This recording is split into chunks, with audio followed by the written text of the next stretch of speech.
제가 정상적으로 한번 되돌아가자고 하는 거예요. 왜 이렇게 다 폭락하고 있지? 그렇죠. 이 부분들에 대해 짚고 그것을 좀 올리려면 어떻게 해야 되지? 맞아요. 이런 거잖아요. 맞아요. 저는 주식 전문가는 아닙니다만은 미국 증시 폭락에 기인하는 거잖아요. 맞아요. 근데 미국 증시가 폭락하게 된 게 실은 거짓 정보들을 가지고 지금까지 바이든이 버텨왔는데 그게 까진 거라는 거 아니에요. 그래서 결국 미국 경제가 매우 안 좋았는데 그렇죠. 대선을 치르기 위해서 좋은 것처럼 하다가 이게 까졌다. 분식을 하다가 분식을 까졌다라는 거죠. 그래서 폭락을 한 거고 그리고 우리도 미국 증시에 따라서 대체로 폭락을 하잖아요. 근데 그 폭락 폭이 이제 적을 거냐 많을 거냐는 우리의 힘이 어느 정도 있느냐의 문제인데 실은 우리가 지금 뭐 중국이라든지 러시아라든지 여기와의 경제 관계가 거의 끊어지고 있는 상태인 거잖아요. 그러니까 미국하고 좀 안 좋으면 중국, 러시아에 수출하고 이런 게 있어야 되는데 지금 우리의 대안이 없어지고 있는 거잖아요. 시장이. 그러니까 우리가 어디서 먹고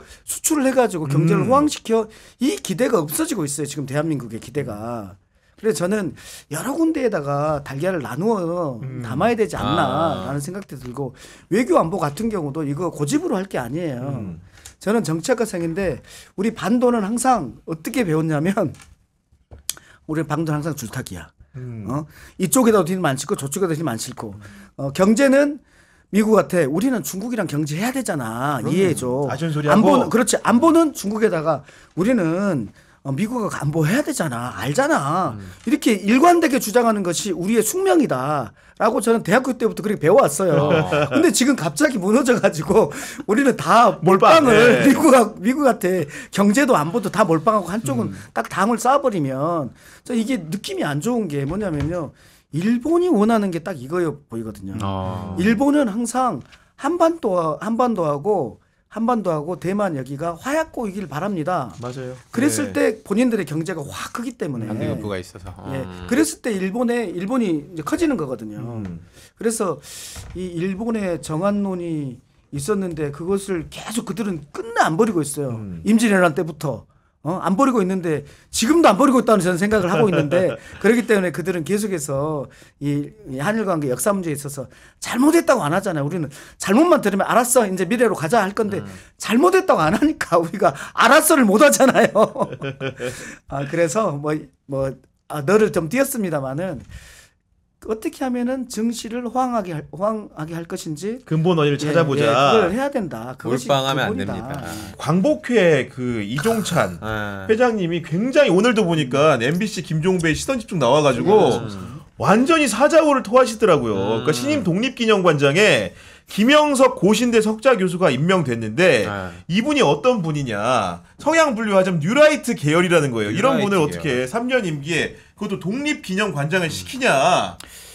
그러니까 이분이 대표적인 식민지 근대화론을 주장하시는 분이죠. 그러니까 일제가 우리를 지배를 했기 때문에 우리가 절도도 놓고 도로도 놓고 무슨 공장도 세우고 그래서 우리가 근대화가 됐다. 그런 주장을 한 분을 어떻게 독립기념관장으로 이렇게 임명할 수 있는 생각을 했을까? 저는 대통령이 모르고 임명했다. 저는 정진석 비서실장 탓이다. 그렇게 말씀드리고 싶어요. 큰일 나요. 그런 얘기 하시면. 왜요? 아니 왜냐면은 가지고 얘기하셔야죠. 정부의 인사추천위원회 위원장이 대통령 비서실장이에요. 당연직이에요. 그게 정진석 비서실장이 추천을 했단 말이에요. 결국에는 그 회의에서 프로세스상. 그럼 이렇게 유추해 볼 수 있는 거죠. 이분이 뉴라이트잖아요. MB 정권 때 활동을 활발하게 했던 분이고 정진석 비서실장도 MB 정권 때 잘 나갔던 분이란 말이에요. 그러면 그때 인연이 되지 않았을까? 그래서 이분을 추천하지 않았을까? 근데 대통령이 이분이 식민지 근대화론을 주장한지 어떻게 알겠어요. 올라오니까 이 정도 그냥 그렇게 임명을 하는 사인을 했을 그렇죠. 것이다. 그래서 저는 비서실장이 잘못한 것이 아니냐. 대통령은 잘못이 없다. 라고 말씀드리고 이렇게 하셨겠죠. 좋은 사람이지? 이렇게 하면서 하셨겠지. 아니 근데 이종찬 광복회장 말씀 들어보면 이 김영석 관장님이 이승만을 뭐 예를 들면 대통령을 우파, 김구 주석을 좌파로 이제 갈라치기를 했다거나 아니면 임시정부 역사를 법통을 좀 이렇게 평가절하를 하면서 대한민국은 1919년 대한민국 임시정부로 건국된 게 아니라 48년에 건국됐다는 건국절 얘기 있잖아요. 네네. 이승만 국부론을 주장하는 그런 역사론에 굉장히 기거해 있다. 이런 말씀을 하는 거 아닙니까 지금.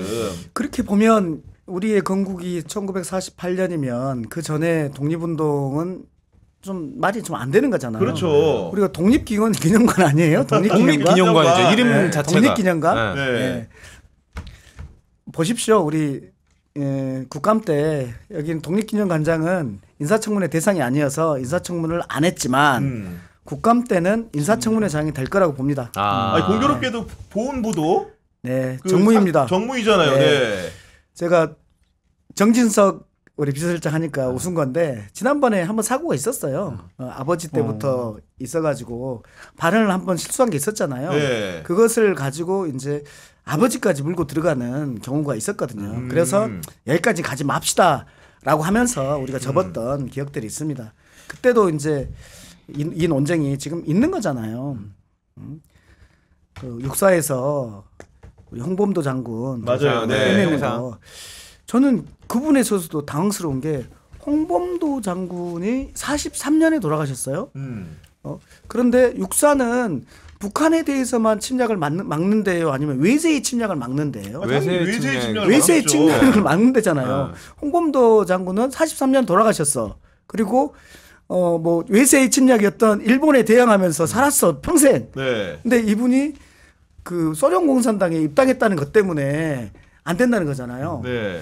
외세의 침략에 대항했던 사람이잖아요. 육사는 외세의 침략을 대항하기 위한 조직인 게 맞잖아요. 네. 저는 딱 있어야 되는 곳인데 그러니까요. 너무 좀 편협하게 생각하고 있더라. 그러니까 역사와 이념을 정권을 잡았다라고 해서 자신들 마음대로 규정을 하거나 국민들에게 강요해서는 안 되거든요. 네. 적절한 인사가 정말 적절한 자리에 가는 것이 맞지, 자기네들 편이라고 적절하지 않은 곳에 그냥 막 무차별적으로 임명하는 것은 정말 저 같은 보수 우파의 입장에서는 너무 부끄럽고 창피하다. 그런 말씀을 드려요. 그리고 요즘 들어가지고 뉴라이트라고 불리는 분들 독립기념관도 보니까 전에 이제 이미 2월에 이사 선임 과정에서도 그 낙성대 경제연구소 있잖아요. 우리들 얘기하는 식민지 근대화론을 수학적으로 주장하시는 분들, 경제학적으로 그런 분들 그 연구소에 속한 분이 이사에 선임이 돼가지고 그때 한번 논란이 됐는데 그러다 보니까 이종찬 회장이 분개하는 게 그런 부분인 것 같아요. 결국 이게 여러 사람이 이제 추천해가 독립 유공자들, 자녀들 이렇게 했는데 그런 분들이 이제 쉽게 물러나고 이런 분이 이제 이사장이 돼버리니까. 그래서 우리 장성철 소장님께서 잘 말씀하셨는데 저는 적재적소라는 것이 그 어떤 기관이 있어요. 그 기관이 기능하도록 해야 되거든요. 그렇죠. 예를 들면 공정거래위원회는 산업을 진흥하는 곳이 아니에요. 산업을 진흥하는 것은 다른 곳이죠. 그렇죠. 산자부죠, 산자부. 근데 공정거래위원회는 이게 공정한 거 맞아? 라고 하는 규제기관이란 말이에요. 근데 공정거래위원장이 계속해서 산업진흥을 얘기해요.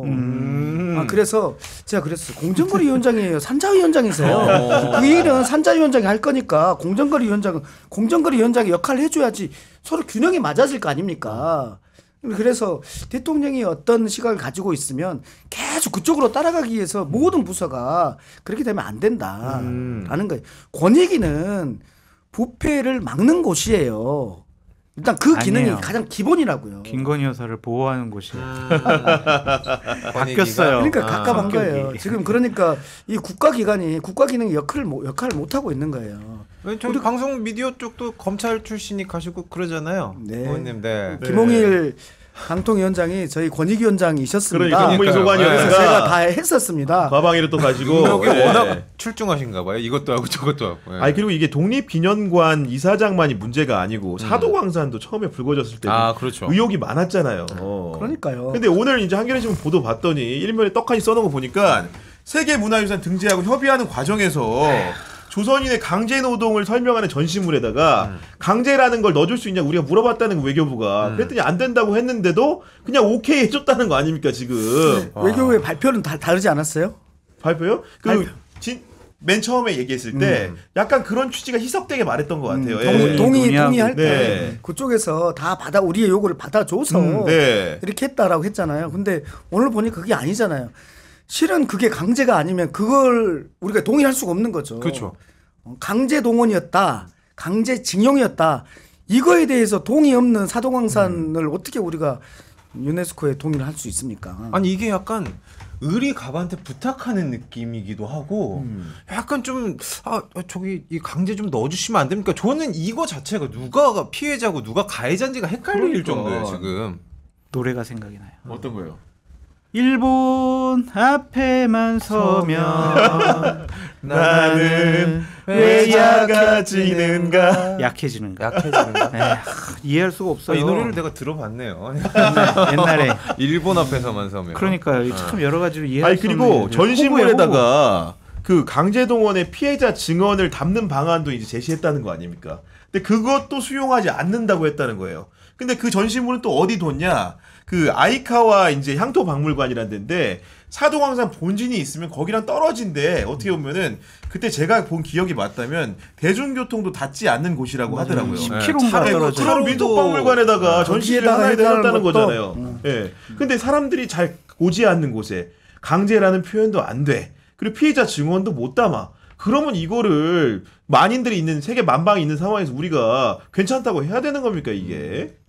말도 안 되는 거고요. 저는 우리 윤석열 대통령께서 추구하는 한일 관계의 미래지향적인 것 좋아합니다. 저도 그러고 싶습니다. 근데 미래로 가려면 패인 곳을 메꾸고 가야 될 거 아니에요. 패인 곳을 메꿔야지 고속도로가 될 거 아니에요. 그럼요. 패인 곳은 메꿔야 됩니다. 그래서 잘못했다고 해야 되는데 그래야지 진실과 화해 아니에요? 진실이 먼저고 그 다음에 화해 되는 거잖아요. 그래서 어제 제가 감리교 목사님들하고 좀 만나서 얘기를 해봤는데 그분들이 소녀상 지키는 동대문 교회에서 소녀상 지키는 그런 분들이에요. 목사님들이에요. 근데 그분들 얘기를 들어보니까 기독교에서는 회개하라. 회개하면 용서가 되잖아요. 근데 일본 문화는 잘못했어. 그러면은 탈복해야 되는 그런 것이기 때문에 문화적으로 잘못이라는 얘기를 못 한다. 그게 사무라이 정신이다 이런 얘기를 하는 거예요? 저는 이게 약간 이해가 되더라고요. 이 사람들한테는 잘못이라는 말을 못하는 문화적인 게 있나? 이런 게 있는 거예요. 독일은 잘못했다고 하고 반성하고 그리고 지금 이렇게 잘 나가고 있는 거 아닙니까? 극렬하게 대비되는 거 아니에요. 근데 왜 일본하고 독일하고 다를까? 사람이 도덕적이다, 도덕적이지 않다? 이런 차원보다는 뭐 문화적인 게 뭐가 있을까? 저도 매우 고민스러웠는데 어제 감리교에 있는 목사님들이 얘기하다 보니까 기독교 문화에서는 회개하라. 이렇게 되잖아요. 그런데 일본 문화에서는 잘못을 죽음으로써 이런 문화가 좀 있다 보니 거기에는 또 그 회사 운영하시는 분들도 잘못하면 가사라고 막 그러잖아요. 이런 것들이 있어서 그런 느낌인가라는 생각들이 좀 있습니다. 근데 이제 과거에 이런 습관들 좀 버리고 잘못한 것들 잘못했다고 하고 미래를 가면 되지. 그리고 우리의 미래 세대는 이제 과거의 그런 문화의 세대가 아니에요. 우리의 제 자식들 세대에서는 훨씬 더 사이좋게 지내게 하고 싶습니다. 여행도 많이 다니고. 네, 말씀대로 진실을 담으면 후학들이 화해를 하면 되는 거 아닙니까? 오늘의 사도광사의 진실을 쓰면 그 후세대들이 화해를 하면 되는 건데 그렇지. 이거는 진실을 안 쓰니까 화해가 될 턱이 있나요, 그죠? 그렇죠. 우리를 미친놈이라고 볼 텐데, 우기는 놈이라고 볼 텐데. 대한민국이 호구가 된 것 같아요. 호구. 일본에 대해서는. 그러니까 독도 방어 훈련도 축소했다라는 언론 보도를 봤어요. 위안부 피해자 할머니들 그리고 강제징용 피해자분들, 일본은 과거를 부정을 하고. 또 사과는 안 하잖아요. 야스쿠니 신사에 대해서는 참배도 하고 총리는 곡물 헌납을 시시때때로 하고 있고 그런데 우리는 과거에 대해서 너무 일본에게 관용적인 모습을 보이고 있잖아요. 두려워요. 보수파가 이런 집단이 아니거든요. 독립기념관장에 뉴라이트 인사를 임명하고 식민지 근대화론자를 임명을 하고 이렇게 일본에 모든 것을 내주는 듯한 모습 보이는 게 이게 보수파가 아니라고 생각이 들어요. 원래 보수는 민족적이고 그럼요. 훨씬 그런 거죠. 그렇죠. 네.